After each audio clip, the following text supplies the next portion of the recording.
So it looks like we're rounding off the year and Apple is probably done with any new hardware for the remainder of the year. So I thought this is a great opportunity to see what it looks like moving forward, especially in early Q1 of 2023, to see what we expect from Apple from a hardware standpoint, because it's probably about that time where we're going to get some new MacBook Pros with an M2 Pro and an M2 Max chip. So let's see exactly what to expect, because we have a pretty good idea of what these MacBook Pros are going to look like and how much more powerful they're going to be. Let's get into it. So it looks like we're pretty much 99% done with this transition from Intel chips over to the M series chip that Apple creates and they create in-house on their own. The only Mac left will be the Mac Pro. That is still an Intel-based Mac that is very, very expensive. And I think Apple's just trying to figure out what that form factor is going to be like, exactly how powerful it's going to be, because they will have a lot of room to play with and really kind of power up that computer, make it even, 2, 3, 4, 5 times more power than the already insanely powerful Mac Studio that were released this year. So now that the transition from Intel to M1 has happened, now we're transitioning and going to that second generation of M chips. The first products to get it were the iPad Pro in the M2 version, then we have the M2 MacBook Air, which did get a new hardware redesign, and then obviously the M2 MacBook Pro, which looks exactly like last year's model with literally zero difference whatsoever, which is not the laptop that I would recommend to pretty much anybody. So now, next up in this transition is going to be the updated to the M2 and to the M2 Max chipset that's going to go into the MacBook Pro. So now the naming moniker is going to be the M2 Pro MacBook Pro 14-inch or 16-inch. So far what we know about these MacBook Pros, let's start off with the hardware itself. So last time with the M1 Pro and M1 Max MacBook Pros, they did redesign the entire hardware, or I guess redesigned it, like they came back to what was already working about 5-6 years ago before they moved to that butterfly keyboard and to going full USB-C. Apple probably realized that its users really wanted some more ports, especially for professionals that use things like SD cards and HDMI ports. Those were big ones that people wanted to bring back, and to a lot of people's surprise, Apple brought that stuff back and basically said, hey, sorry for taking it away, but here is everything that you wanted and then some. So with that redesign of the M1 Pro and the M1 Max MacBook Pro, we did get that more squared off design. They did get a lot chunkier, but in a good way from a stability and from a quality standpoint. Bigger batteries were put in there. We did get some new ports like the HDMI port, the SD card reader. We got MagSafe brought into these, which again came back from a legacy charging solution from Apple, and they touted it as a new solution or a new feature. But again, Apple was just bringing old stuff back that always worked. They just thought before that people didn't need it anymore. So that being said, an M2 Pro and M2 Max MacBook Pro will probably not see too much of a big redesign because they did just redesign it last time with the last generation of MacBook Pros. There are some reports that we will be getting a new blacked out version, or maybe even a midnight black, which is what Apple brought over with the midnight version of the M2 MacBook Air, which is the colorway that I have and the computer that I personally use on a daily basis, and I love that colorway. Yes, it is a fingerprint magnet, yes, it has a lot of smudges, but it's nothing that a microfiber cloth and a quick spray of some water can't fix. And as you can see behind me, I have it as a desktop solution, so it's very rare that I take it off of the clamshell mode and move around with it, so it's not too often that I get those fingerprints on there. But outside of that, from a hardware perspective, we shouldn't get too much of a redesign. If anything, Apple will include some new braided cables for their MagSafe charging ports for their M2 Pro and M2 Max MacBook Airs, because last time they included charging cables and braided cables that were nice, but they weren't color matching to the specific laptop that you had. So that's a little nuanced thing that people wanted to get fixed, which Apple should be doing. So now let's move into what's really important with these upgrades, and it's what's going to be in there internally. So obviously we're going to be getting an M2 Pro and an M2 Max, which means we're probably going to get the same type of performance upgrades that we got from the M1 to the M2.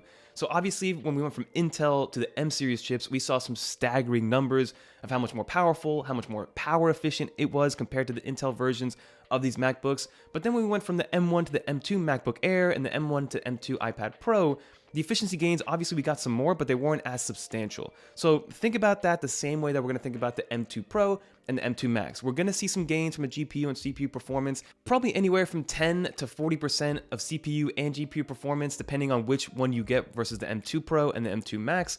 But also keep in mind that we're probably going to have some more fans running in the background. These machines are known to run relatively silently, especially under low and medium loads, where the fan doesn't really kick in until you get into more high-intensity tasks like rendering stuff, exporting in 4K and 8K, doing some modeling and things like that. That's when the fans really start to kick in. So expect those fans to kick in even louder and harder if you are pushing it to an M2 Max type of level. Just keep that in mind with these MacBook Pros. And then also, there were reports by Mark Gurman that the biggest selling point and the biggest pinpoint and emphasis on improvement this year will be on GPU versus CPU. Apple really wants to get their graphics performance up as much as possible for users of these new MacBook Pros because, again, these are people that are doing some very creative and high intensity tasks, whether it's music production, video production, simple things like YouTube, but it's still going to be requiring a lot of graphical performance over CPU performance. The CPU performance will be there and will also continue to increase in power, stability, and efficiency, but the GPU performance is what Apple's going to really focus on, and that's why I think the fans are going to be even more important with this year's iteration of the M2 chip. And then lastly, people really wanted to see a version of the MacBook Pro with the M1 Ultra chip. So again, they're hoping that this year we're going to get an M2 Ultra MacBook Pro. But in my opinion, I don't think that's going to happen just because of how much power that thing sucks out, right? The only reason they put the M1 Ultra in the Mac Studio is because it's always grounded into the ground. It's always plugged into power and it's always at home. You can't really take it anywhere. Versus with the MacBook Pro, even though it is as powerful as a lot of desktops and people use it as a desktop solution, you're still buying a laptop, right? And people still want to be able to move around with their laptops. So if you put the eventual M2 Ultra chip in a MacBook Pro, the battery life is just going to be drained so quickly that it might not even be usable to the extent that you want to use it. So Apple might restrain from putting the M2 Ultra chip in there and kind of reserve that just for the new version of the Mac Studio and probably the Mac Pro whenever that does come out. Some other notable things to take into account of what might be coming to these MacBook Pros. First off, as of right now, if you want to fast charge your 14-inch or your 16-inch MacBook Pro, you can only fast charge it when you use the MagSafe charger. Now, a lot of people, that's not a big issue because for me, for instance, when I use my MacBook, it is a desktop solution, so I'm always plugged in. But for people that are on the go, they want to have that fast charging capability and be able to use it even with just a USB-C cable. So Apple should be bringing the ability to fast charge up to that 140 watts capability directly through USB-C, so you don't have to rely on having another cable for MagSafe. Also, just like we saw from the upgrade from the M1 to the M2, we did get the ability to increase the limit of RAM by up to 50%. So now the M2 MacBook Air and M2 MacBook Pro get up to 24 gigs of RAM built in there if you want to pay for it. So the same thing will apply to the M2 Max and the M2 Pro. So expect the upper limit of the amount of RAM that you can get on these laptops to increase by about 50%. Two more things that should be coming to these new versions. One should be center stage with that webcam. So we got that 1080p webcam inside of that notch with the MacBook Pros last year, so this year we should be getting the upgrade to allow for center stage. And then lastly, I don't know how many people are aware of this, but with the 16-inch MacBook Pro, which is Apple's latest and greatest and their biggest and baddest when it comes to a laptop form factor, there is a high power mode. Now, a lot of people know about low power mode for battery consumption and all that good stuff, which pretty much every iOS, iPadOS, and now macOS device has. But the 16-inch MacBook Pro got this exclusive feature of high power mode, which pretty much like throttles everything to the max, where battery efficiency is kind of kicked out the window, and this is for heavy workloads, or if you're rendering something you need a little extra speed in export times. That's what the high power mode is for. Ideally, Apple will be able to bring that to the 14-inch MacBook Pro and the lower level MacBook Pros with the M2 Pro and the M2 Max. So it won't be a 16-inch MacBook Pro exclusive anymore. It should be coming to the rest of them as well, which will be a nice little addition to have a high power mode for those really tough and intense tasks. So would I recommend this M2 Pro or M2 Max maybe wait and hold off for that? I mean, I guess so if you would want to, right? If you're a current M1 Pro and M1 Max user and you are using it to like the 10th degree and you kind of see yourself slowing down a little bit depending on what your workflow is and what your workload is, then maybe it is worth it to upgrade. But this is going to be a very similar upgrade to the M1 to the M2 iPad Pro with a very small changes, and I don't think this is going to be an upgrade for a year-to-year upgrader, right? This is going to be the new upgrade for somebody that has maybe a 2018 MacBook Pro that they really don't like anymore. They've been looking to upgrade, but they felt that they could have gotten one more year out of it and they didn't need to go to the M1 Pro or M1 Max, but now it's time, right? So that's a very specific user, right? Or maybe somebody that has a 2016 MacBook Pro, or even somebody that has an older MacBook Air like an M1 or an Intel-based MacBook Air, but they want that extra power. So that is who this is for. If you already own one of the 14-inch or 16-inch MacBook Pros, I would probably say, hey, unless you already are taking those to the absolute limit, but then at that point, I'm like, hey, maybe hold off for a Mac Studio, or maybe hold off for whatever Apple's going to do with their Mac Pro, because that's going to give you the most amount of power, and that's who you probably are. But then also keep in mind that the release of these new MacBook Pros will probably mean that a nice little discount will be coming to the M1 Pro and the M1 Max, and Amazon still has that 14-inch MacBook Pro for $1,600, I believe, which I'll link down below.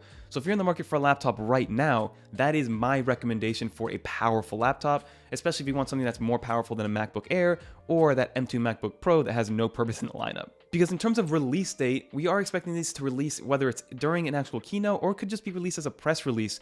This will probably be released in March of next year, so probably around mid-March of 2023 is when we should expect these MacBook Pros. So if you guys are in the market for one and you can hold off about 3-4 months, then do so. But if you need a computer right now, like I said, the 14-inch MacBook Pro, the baseline model at $1,600, in my opinion, it's the best bang for buck out there from a power to performance ratio.